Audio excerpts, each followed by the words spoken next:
প্রথমে আমগুলোকে কেটে ভালোভাবে ধুয়ে চুন জলে ডুবিয়ে রাখতে হবে।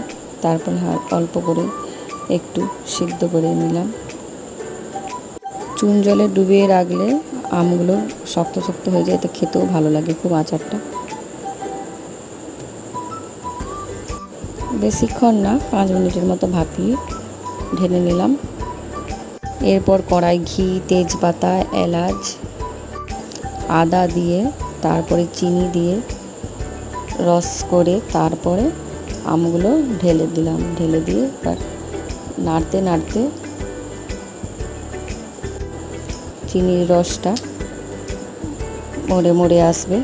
তারপরে রেডি আমের জেলি আচার। এটা খেতে অত্যন্ত সুন্দর। এতে হলুদ, নুন কোনো কিছু ব্যবহার করা যাবে না। আমি একটু টকটক পছন্দ